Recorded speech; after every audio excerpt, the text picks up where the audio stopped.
Good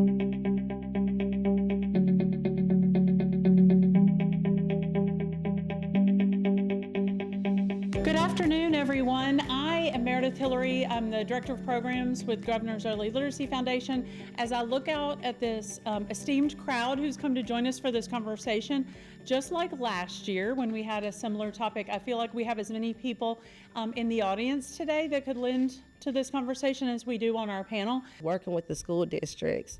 Right now I'm in the school district, but prior to, what I focused on was very relational.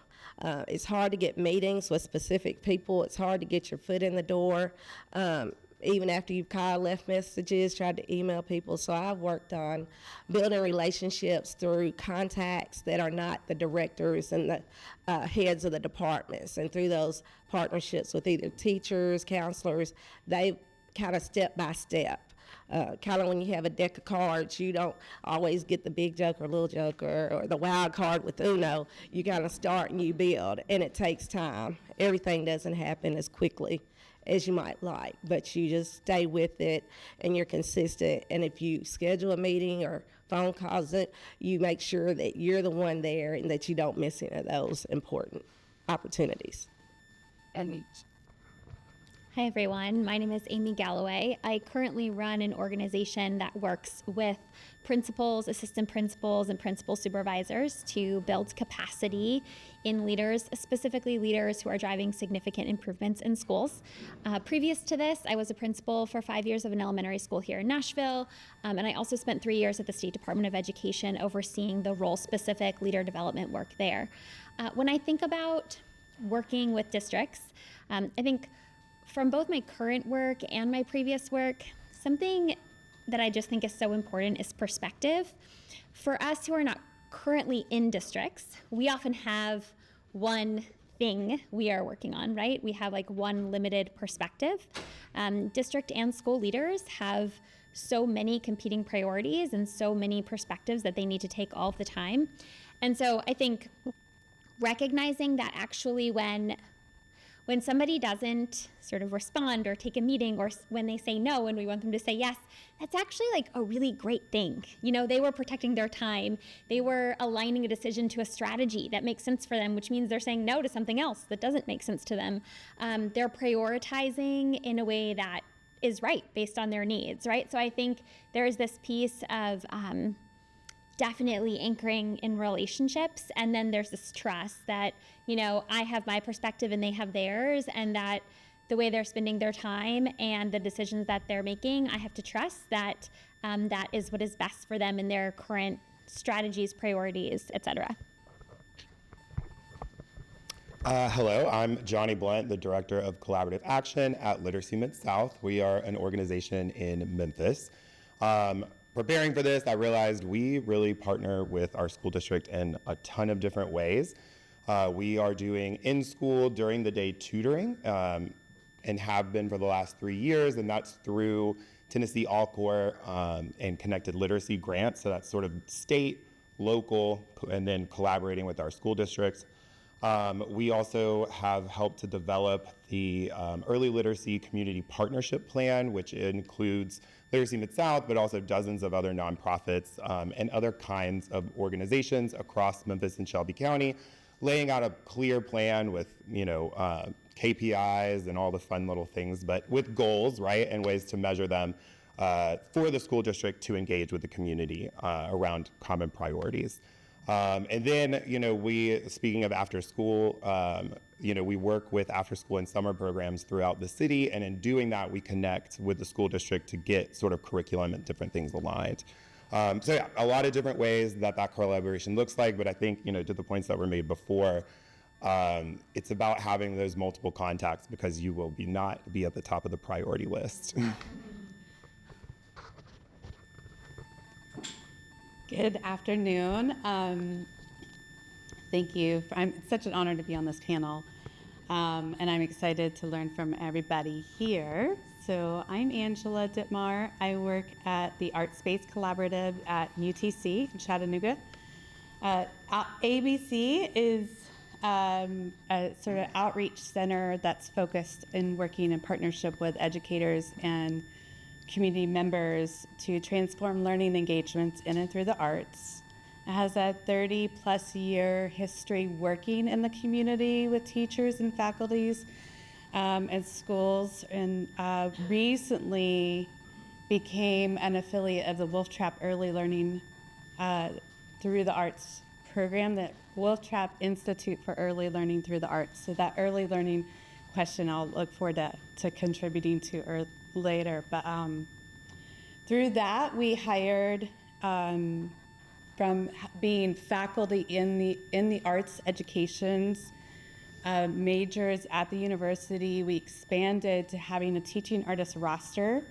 And most of our work now looks like sending those teaching artists. So these are artists who are working as professionals in the region to partner with educators in the classroom to integrate arts into literacy, social emotional learning.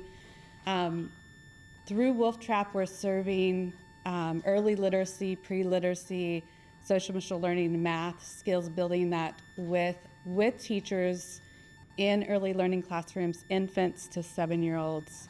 We're also working in the classrooms from pre-K to really any partnering agent, classroom educator, but mostly elementary. I'm Steve Barnett. I'm the Chief Operating Officer at Nice Stormer Foundation in Greenville, Tennessee. I'm from Johnson City.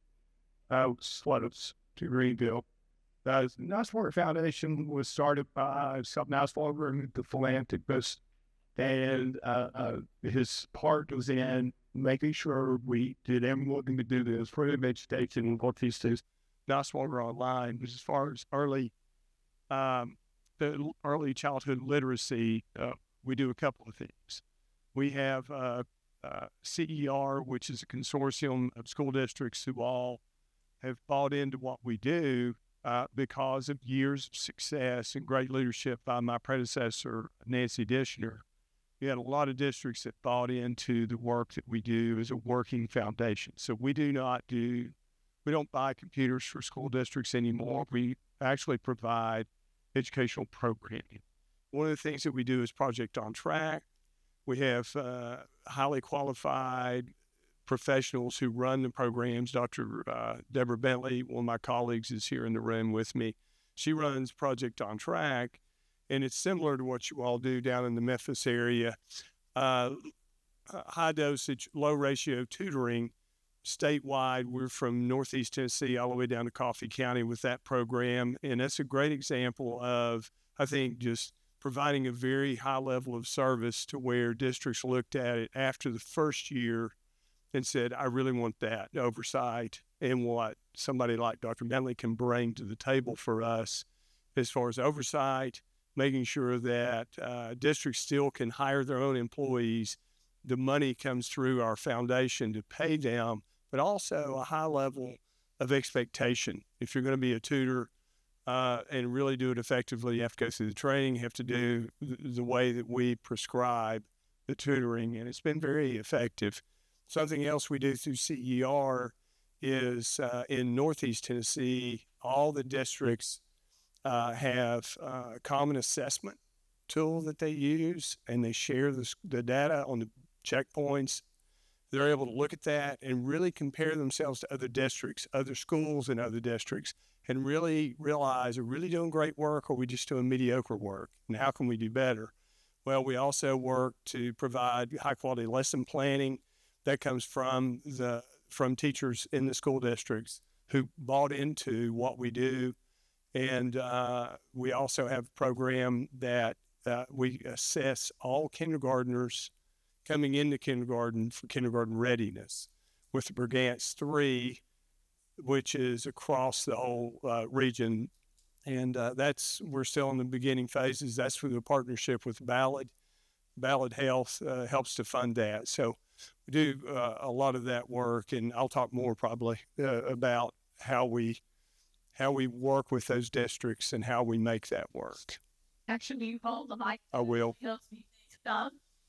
Our next question that we want to be sure to cover that they knew in advance was, what strategies have helped you build and sustain trust with district leaders and schools? But can you speak to Steve, obviously Nicefarger at Project on Track, Dr. Bentley's work, has a long history in Syria, and to have built relationships and trust. And you talked about like after a first year of a program, demonstrating effectiveness, outcomes, outputs is key to having a school district partner. But if you could share with the crowd that has come your previous work as the school superintendent, and then how you felt building relationships early on, like what that might look like to fill that. That's a great follow-up question, because it really, that example I gave after the first year in Johnson City, I was the superintendent there for 8 years before coming to the Nicewalker Foundation. Was a principal for 20 years before that in 3 different districts, 4 schools. So when we looked at Project on Track, it really kind of had the stamp of what the State Department was wanting to do. We were already a very successful school district, so we were going to be very careful to make sure that this is going to be successfully done before we adopted it. And we were able to have that ability to do it in-house and do the tutoring in our school district. But after looking at the results of the Nicewalker Foundation while I was still superintendent, we said this is a very successful program. Their data shows that what they're doing is successful. Students are growing academically through this tutoring that they're doing, how they're doing it. And we adopted Project on Track into our district as a result because of the success. And I think that it goes to building a trust relationship. The Nicewalker Foundation has that trust relationship with the first congressional district. All those districts, we meet together with superintendents. I was one, and we meet in Johnson City, and then we meet in Greenville every other month because of that trust that was developed over time through successful programming, that districts really do look to the Nicewalker Foundation with that trust that they have that it's going to be high quality programming and trusted programming, and they want to be a part of that. And that's how it just took many years to develop those relationships. But it goes back to giving the districts what they need. And I think one of the panelists made a great comment about they only have a certain amount of time. And if it doesn't meet a need, if it's not on that list of things that they need to accomplish in that year and somehow support what's going on in their school district, they're not going to be interested because they have too many. There's so much, as a superintendent, as a school principal, one of your jobs is to keep the noise away from students in the classroom and teachers in the classroom. So if you have something that's highly effective, it is something that's trustworthy, and it really does support the work you're already doing, it's a lot easier to buy into than somebody coming in and saying, we got this great idea and we want you to try it. Your responsibility is to the students in your school and those families. In a place like where I came from, it's 8,000 students, and which makes 16,000 parents and all those grandparents that want to be involved too. So you want to make sure that it's high quality. Build on that other things about building that trust and those relationships. Yes, I'll say one strategy, because relationships are definitely really important to us, and it's a lot of our program grows word of mouth from teachers who are mentoring and doing the program, and then especially in the pre-K classroom residencies. But one specific strategy as a PD provider in our summer teacher training, which is coming up in July this month, we invite art specialist facilitators who are teaching in the classrooms. Our guest facilitator group is a blend of teaching artists, arts administrator this year, and a district teacher who's teaching. Two of them are teaching in the classroom, and that combination tends to bring in, I think, another level of trust for the district to see that the expertise of the district are being pulled into the fold and to that community. One thing I will say as a little caveat to what was said before is that sometimes success isn't enough. And sometimes, you can demonstrate the effects and the, ways that you've reached goals or exceeded them.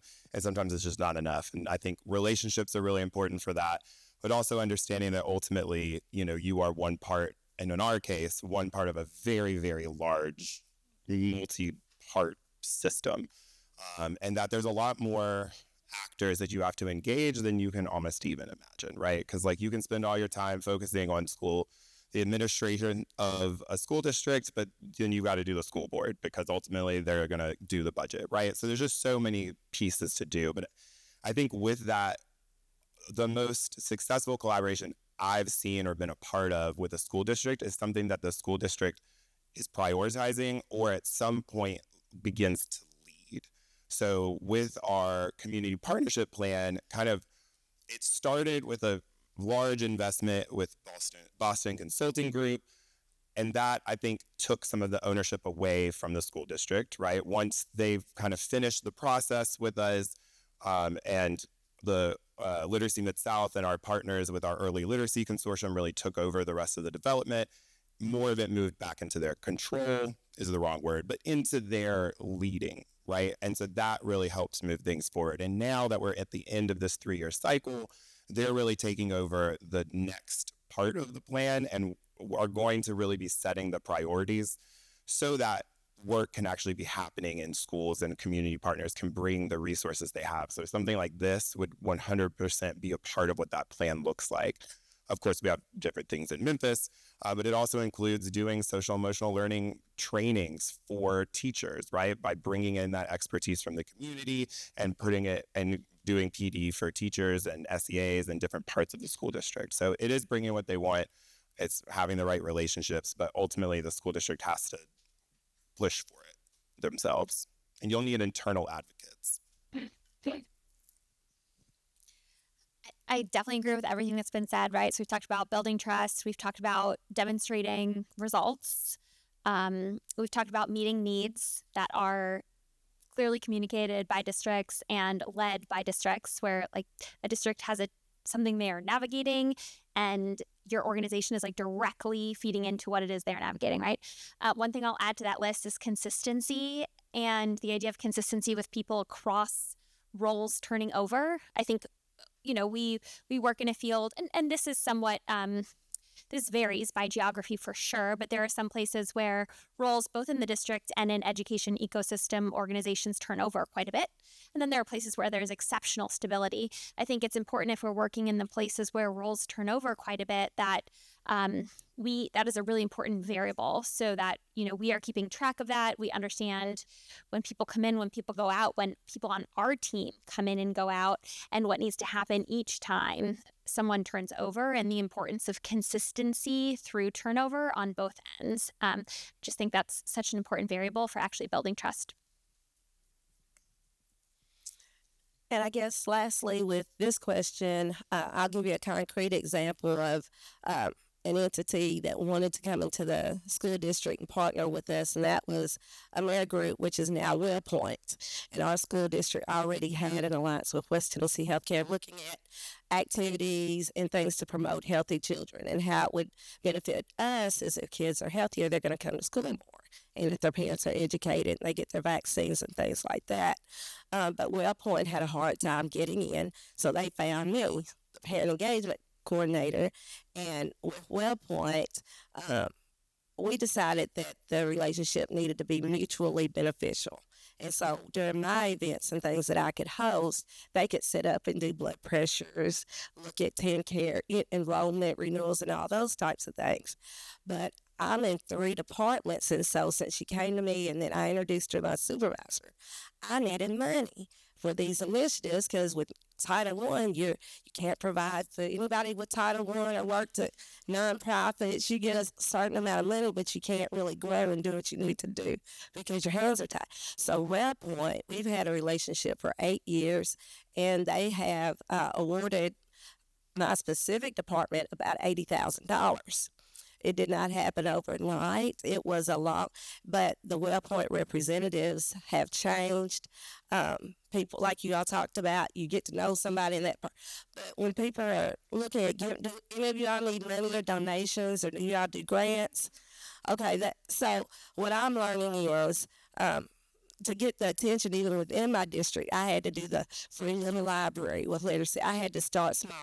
Got a grant through WellPoint for a book trailer rolling. So I started small and I worked all around, started the Facebook page and did every little thing I did. I hate being out, but I put it on my Facebook page.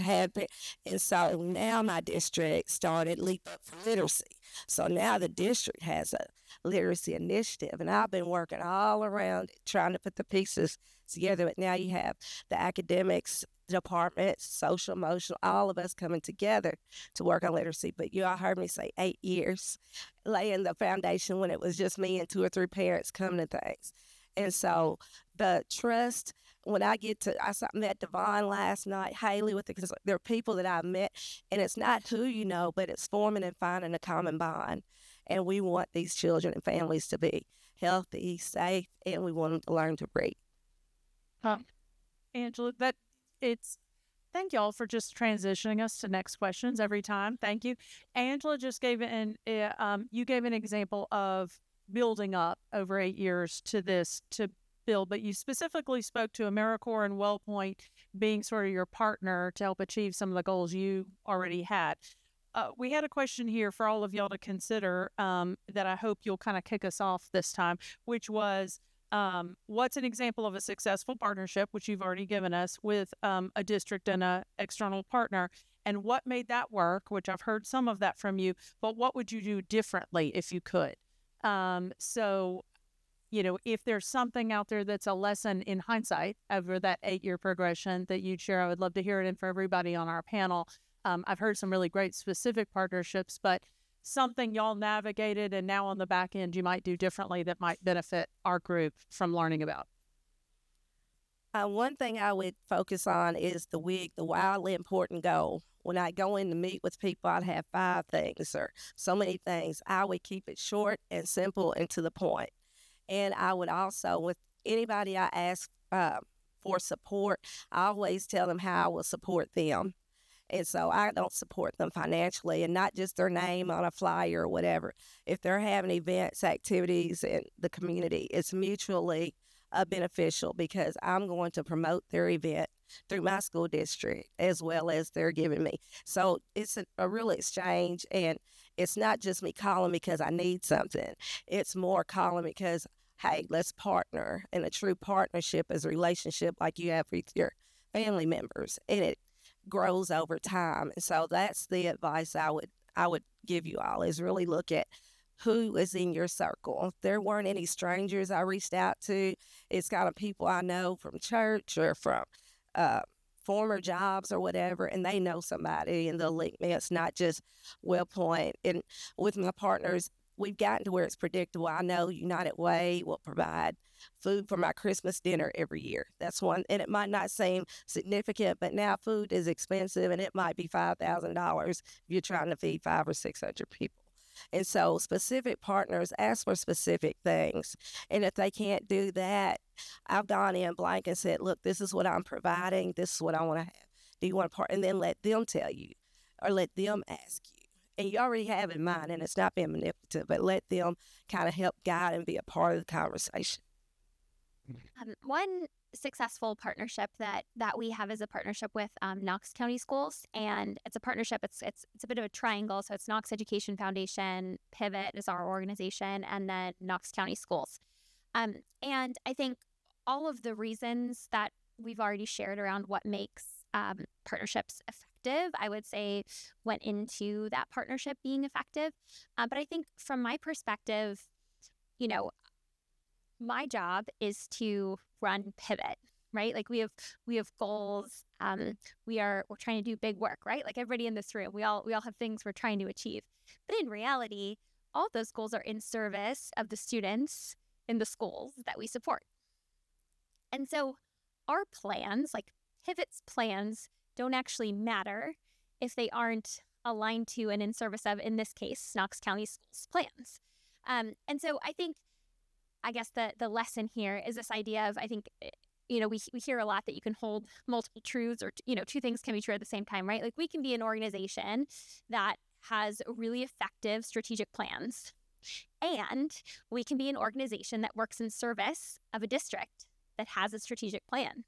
And those two things are probably going to look different on paper, but they both can be true. And I think holding the tension that comes with that, and getting comfortable holding that tension is the lesson that I feel like I've learned throughout this work. Because as someone who, I come from a place of, being an educator. And when you're an educator, it's like I'm responsible for the kids in my room. Or when I'm a principal, I'm responsible for the students in my building. And it is my job to make sure they all learn. And I'm going to do everything in my power. But in this case, when we're partnering with districts, there is this different relationship there. There is a slightly different level of ownership. And I think that's taken an adjustment for me in my own mindset. So I think that's one of my biggest lessons, is that like we can have a plan and our partners have plans. They may not be exactly the same or work at the same pace, or deadlines might not be the same. And that's okay. We can work through that and still do really great work together. I think one thing that I've learned just in the last few minutes is having that transition plan. Because if you've seen the news, Memphis is having a special time with our school district. So, having that written down and having that, it would have been really helpful. And it's not necessarily that we didn't, but having an actual plan would be great. I think, from my experience developing the community partnership plan, it was really bringing in BCG as something that I had no control over, no part in, but would have been something that would have been different. I think we have the talent. I think we've sort of proven over the last couple of years that we, as a community, can do the work that BCG tried to do for us. And I don't know that the school district really identified actionable priorities, right? And I think ultimately that was a really important thing that was needed, is for the school district to be able to say, what they did was identify their literacy priorities or early literacy priorities. And that's not the same thing as what their community partnership priorities are, right? So like they could have an early literacy priority that they don't want or need any community partnership on. And if you're creating a plan, it has to actually be focused on partnership and not on, it has to be rooted in their early literacy goals, but they have to identify the actionable pieces of that. And one thing that I wouldn't necessarily do different, but I think not as many people think about, is having funders involved in your conversations and sometimes driving them. That was the game changer for us, is that when our local philanthropic community were in the meetings, helping us get meetings with school district leaders, like it made a huge difference and continues to make a difference now in the very special moment that we're in. So I was reflecting on that a lot. I would say that we have a very successful partnership or collaboration with our partners in education. And part of that is because the four of us are all just really, really involved in what we're doing, and connect through the arts with each other, and get to do fun conferences. So that gets, that always brings us together. But, it's kind of unique and special when you have something that really works. So trying to pin down what's happening there. But communication's big. And this Partners in Education group it's all turned over in the last 2 years.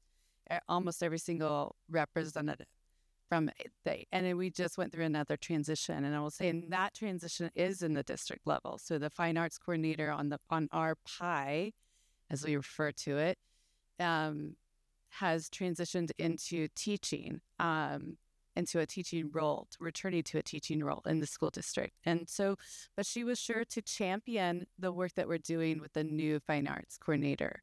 So I think that's a little nuance that's really important, especially how impactful transitions can be. On the flip side of that, to emphasize that, as I went through a 3-year program with a school that we've had a long-standing partnership with, and it was very, very difficult. And part of that was because there was transition on both sides. A lot of it, transition in principal and in the direct coordinator of that grant program, across the 3 years, and then transition in my center as well. So when there is that, and we all know that's part of life, that's part of our professional journeys, is figuring out how to relay what you need, or make the connection, do the legwork to help build that pathway for the next the next people are picking up the work, I think is really important. Thank you. We had a very successful summer symposium for years and made a decision a couple of years ago to go back to the idea of a professional development day on a Friday in the fall. And it became so cumbersome to try to coordinate that between schools because the large venues in the Tri-Cities area essentially are all being used in schools while school's in session. So we're able to move that back into a one day during the summer, and that was a great choice. But if we had to do it again, we would not have moved it into the school year because it does a couple of things that people have mentioned. You know, you're taking teachers out of the classroom for a day to do the professional development, and you're also, it's another day school systems have to put in their calendar where students are not in session. And there's only 180 days in the school year and they need to be in school. So moving it back to the summer, very well attended, very successful, and that's just a lesson learned. Biggest that's on the summer that was this transition period, whether it's external, internal, both. And I appreciate that you said that's like an ongoing process for all of us to stay in contact with us and make sure we know who is the right person there. The right person to justify it. And I hope you just keep saying there. But learning about who be working with the price elements, different programs, be different content. So sometimes somewhere's all it has. But also to your point, it's a person you want either on member of your team is a transition, funding changes, like it does make a change from the focus on the symposium versus the days and summer. What do all things want to go? I'd love to hear from you. Best ways to communicate, keep that conversation ongoing so you can honor each other's either personnel transitions, goal transition needs, fund, etc. I'd love to hear your thoughts on that. See if you don't. You think it's effective in types of conversation that doesn't drain resource time away from and you're going to real focus, which is just focusing on each other and student needs and curator needs, but then still make sure we don't lose. I think it's really important to remember if you go straight to the teachers, you're really skipping those supervisors. And the best route is to sometimes send things to principals and supervisors, information for something like a symposium where you're inviting people into a professional development day, to send that to supervisors, copy the superintendent/director, and then ask them to send it to principals so then it can get approved. They have their own professional development plans that they are usually in most districts required to do. So you want to make sure that you're included in that if you're doing something like a PD day. But if not, then you can make that contact. Somebody like me, who's chief operating officer, can call the superintendent and say, why are you only have 7 teachers signed up? And a lot of times they'll say, well, we just didn't know about it. So somebody dropped the ball. But sometimes they'll say, we have very specific professional development in our district, and we do not want anybody to do anything other than what we do, which kind of sounds counterintuitive, but you need to respect that and understand it because you're that guest, you're that group providing a service to them, and that, to be too heavy-handed, a little too pushy on some of those things, it's a nuance that you have to be aware of and make sure that you do speak to, always copy the superintendent if it's something system-wide, but a lot of times your best avenue is a supervisor or a principal. I would say, so I think in the transition spaces, I do think it's a matter of trusting that person who is transitioning out to help build the bridge for you. But I wanted to maybe expand through some efforts to kind of build those relationships with leadership. One of the things I typically do is because I am likely not going to get in front of the principal when I walk into a school for one residency happening in one classroom in their school, but that teacher might.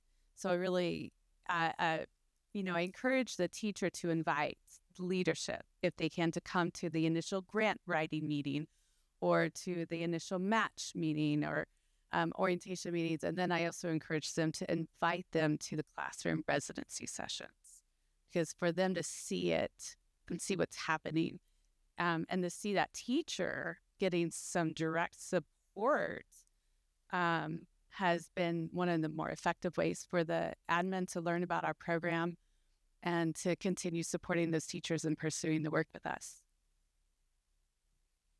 Yeah, I think sort of similar to the teachers, right? It's about insulating around that contact or that person that might be transitioning.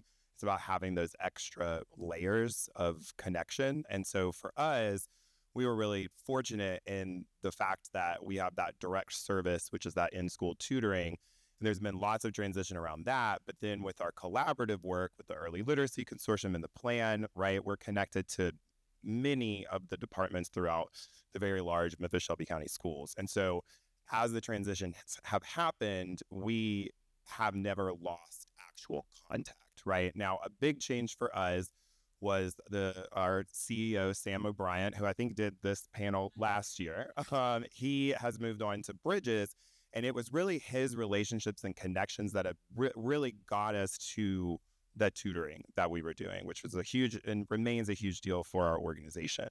And so, that transition was difficult, but, that was a good transition, right? Like Sam left, it was all positive, right? So he was able to sort of help us in that way. I think like you were saying, to have someone, it's kind of up to that person to do that. But a lot of times, they're not going to leave on good terms, so they're not going to do it anyway. Or they're just, a lot of people don't do the things that they're supposed to do, right? And so you just have to have that insulation. And I really like to write everything down. I like to have a plan. I like to have a work plan. I like to have the information ready to go so that, as like everybody says, if I get hit by a bus, then someone will be able to see what has been happening and know how to do those things. Yeah, this is I think about this in a really concrete structural way. So as an outside organization for the district partner, I need to think like up, down, and over. So whoever my contact is, who works above them, who is their supervisor, who reports to them, and who is a peer. And I should be building in that whole circle. And then on our end, I think about primary and secondary. So I'm our executive director, but I should rarely be going into a meeting by myself, because then I am holding all of the relationships. And while I have no plans to do anything but this job for a very long time, life does life sometimes, right? And so I need to be smart about how I'm preparing our team and our organization really strategically. So those are two things I feel like I've learned over the last few years. They're certainly not perfect, but they've been helpful to give me just a structure for how to approach this. And Amy, I like how you said that you don't go to meetings alone. You have somebody else with a vested interest in it. So when you're trying to sell it to your district organization, somebody else has your back and you're together.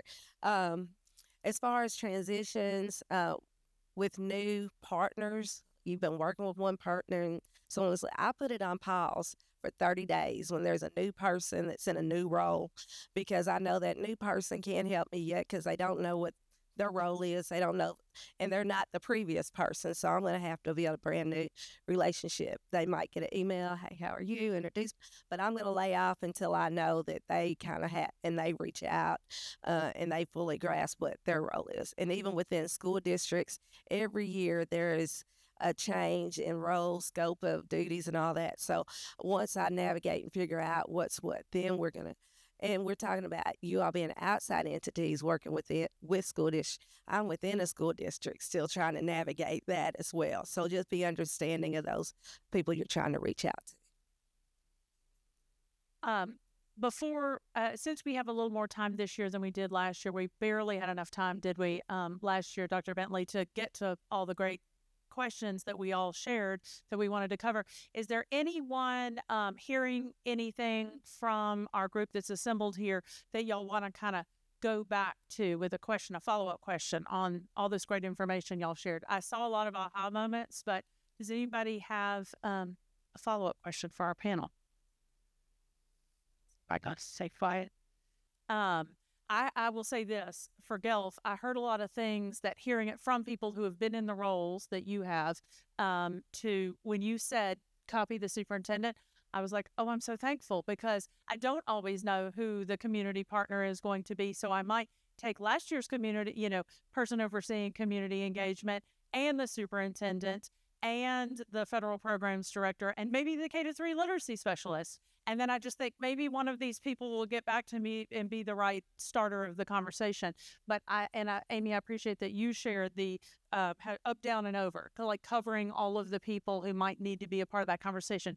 To me, sometimes I hear back from someone like in your role, Angela, say, I'm the person handling this. You don't need to copy all these other people, but we don't always know that you're going to be sitting there answering the email. So thank you for saying that y'all don't think that's an overstep to circle as many people in as possible. And Amy, I also appreciate that you shared in, from your role that you try to bring other people to the table within your organization, so that you're building multiple relationships there.